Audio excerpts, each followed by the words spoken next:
for sure that Bobby Kennedy Jr. is definitely going to be causing a stir. God, he really looks like them. How do we know that this is going to cause a stir? Very simply, we have insiders within the political establishment who assured us that when it was an opportunity to work for Marianne, it was of no consequence. But if you think you're going to go work for Bobby Kennedy Jr., oh, no, you're not doing that without consequence. And why would they say that? Because clearly they know that he is capable of creating some momentum that's dangerous to the establishment. Now, of course, the big argument is going to be that he's an anti-vaxxer. To what degree, I can't say because I don't follow him that closely. And to what I would say, really, that's the hill you want to die on in terms of who might be the best person to win in a race. Like, really? As if that person's going to get in and then just say, no vaccines for everybody. Again, when people get hung up on one did it with Yang. Mm-hmm. Like when people get hung up on one issue, it's so funny. Okay, let's just throw him out then.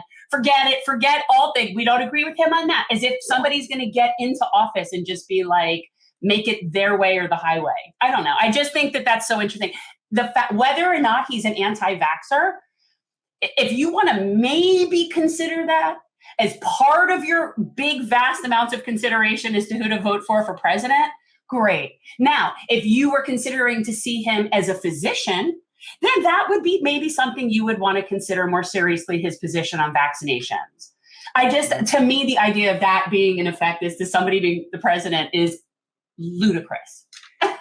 Double K, again, he's clearly out there. There's no question. I don't know anything else about him. But we're going to play a quick video, his intro. It's obviously yeah, well, now that's another issue. See, that's the thing. Seriously, if you're not going to be on board with Medicare for all, then who the hell cares? I'm not, by any means, people, I'm not defending him. I really don't know anything about him. I'm simply saying that one issue is not sufficient for me to discount someone. Let's hear what Mr. Kennedy had to say in his announcement today, because I think we all should hear what he has to say. He really looks like them. Yeah, he does. I've come here today to announce my candidacy for the Democratic nomination for President of the United States.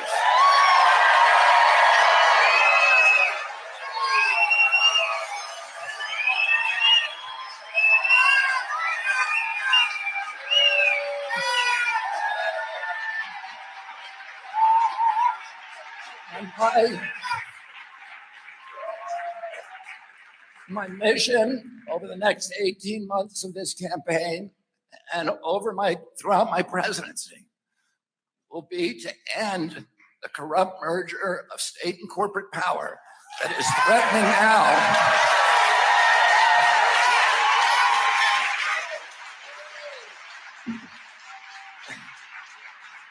threatening now to impose a new kind of corporate feudalism on our country, to commoditize our children, our Purple Mountain's majesty, to poison our children and our people with chemicals and pharmaceutical drugs, to strip mine our assets, to hollow out the middle class and keep us in a constant state of war.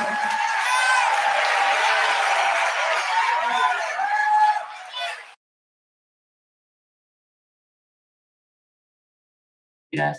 So it sounds like he's anti-war. And I was just saying, if I was presented with a candidate that was both anti-vax and anti-war, the anti-war stance is infinitely more important to me. That's something. And again, I didn't think he sounded very good. I think he sounded kind of very older than he is and weak sounding, which to me is not. It's not good. He's not commanding. He sounded very kind of frail to me, which is not. Well, he's not the type of person who has the type of personality or the dynamicism in order to attract, let's say, thousands of people to a rally, get them going. But what he will be able to do is raise money. He will. That Kennedy name is no joke. He's going to be able to he could probably raise $25-50 million. I don't think it's impossible. Depends on how serious his campaign gets. The point is the Kennedys have very connected people. Like, look, there's money there. That's what it is. There's money there. So could he run a viable race regardless of whether or not he's a great candidate? Yes, because he'll have money. And that'll take you very far, even with a shitty candidate. It does. Look, how many people did we have in the Democratic Party like that were able to do it because of money where there was nothing else about them? No, it's a very good point. And I don't dislike him. I don't have any right now. There's nobody that's beating anybody on the right. So I don't feel like, you know what? My husband used to always have snakes. Like when we met, he had snakes, and he would go and he would have to buy rats to bring home and feed the snakes. And when we first started dating, he would always say, "Don't name the food. Don't name the food. Like, don't attack." Like, they would come with these little cute little rats and these little things. And I would like build little nests for them. And he'd be like, "Don't name the food," because by the next day they're gone. And that's how I feel about learning the names and the backgrounds of the Democratic primary candidates. There's no need to name the food. None of these people are going anywhere. If somebody actually presented themselves that I thought was, wow, maybe, then we can name the food. Until then, I don't feel the need to do due diligence research on any of these candidates because none of them stand a chance of beating anybody on the right. So why name the food? That's my point. Yeah, we're not in a good place right now. The Democratic Party just doesn't want to take a clue that no matter how bad they think things are going to get on the right between Trump and DeSantis and whoever else chooses to get in, Asa Hutchinson, Nikki Haley, Tim Scott, possibly Chris Sununu, governor of New Hampshire, who is pretty popular, I'll give him that. Rick Scott. God forbid. Right now you just have to look at it as it's almost like it's like a fumble situation. It's like they're trying to throw the ball away, and they're going to get to a point where it's like the other side is going to just try to. It's going to be so.